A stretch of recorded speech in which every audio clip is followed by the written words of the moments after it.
இந்த மாதிரி full circle Anarkali எப்படி நம்ம மார்க் பண்ணி கட் பண்ணுறதுன்னு இந்த வீடியோவில் பார்க்கலாம். அது மாதிரி சின்ன சின்ன டிப்ஸ் வந்து இருக்குது. அதெல்லாம் ஃபாலோ பண்ணால் உங்களாலையும் பர்ஃபெக்டான சர்க்கிள் அனார்கலி கட் பண்ண முடியும்.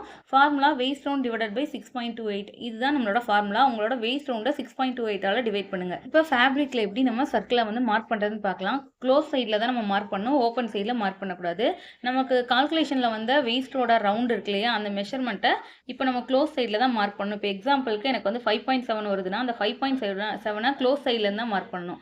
இப்போ லென்த் எப்படி மார்க் பண்ணால் வெயிஸ்ட் ரவுண்ட் முடியுதுல்ல, அந்த முடிகிற பாயிண்ட்ல இருந்து தான் இந்த மாதிரி டேப்பை வந்து மூவ் பண்ணி வச்சு நம்ம வந்து லென்த்தை வந்து கரெக்டாக மார்க் பண்ணணும். இப்படி மார்க் பண்ணுறப்ப தான் நமக்கு சர்க்கிள் வந்து கரெக்டாக கிடைக்கும். அது மாதிரி இந்த ஃபுல் சர்க்கிளில் வந்து நமக்கு அன்ஈவனாக வரும். அந்த அன்ஈவனை எப்படி நம்ம சரி பண்ணுறதுன்னு நான் ஒரு வீடியோ போட்டிருக்கேன். ஃபுல் சர்க்கிள் அனார்கலியில் ஏதாவது டவுட் இருந்தால் அந்த வீடியோவை செக் பண்ணி பாருங்கள். இன்னொரு டிப்ஸ் என்னன்னா, நீங்கள் ஸ்டிச் பண்ண போகிற ஃபேப்ரிக் வந்து ஸ்பேஸ் சில்க் ஜார்ஜெட் மாதிரியான மெட்டீரியல்னா நீங்கள் 1/2 இன்ச் வந்து வெயிஸ்ட் ரவுண்டோட ஆட் பண்ண வேண்டாம். அப்படியே 6.28ஆல் டிவைட் பண்ணிக்கோங்க. அதுவே காட்டன் மாதிரியான மெட்டீரியல்னா இப்போ உங்கள் வெயிஸ்ட் ரவுண்ட் வந்து 36னா அதோட ஒரு 1/2 இன்ச் வந்து ஆட் பண்ணி 6.28ஆல் டிவைட் பண்ணுங்கள். அப்போனா உங்களுக்கு வந்து வெயிஸ்ட் ரவுண்ட் கரெக்டாக இருக்கும். இந்த மாதிரி டெய்லரிங் டிப்ஸ்க்கு நம்ம சேனலை ஃபாலோ பண்ணுங்கள். இந்த டிப்ஸ் உங்களுக்கு பிடிச்சிருந்தா லைக் பண்ணுங்கள். தேங்க்யூ.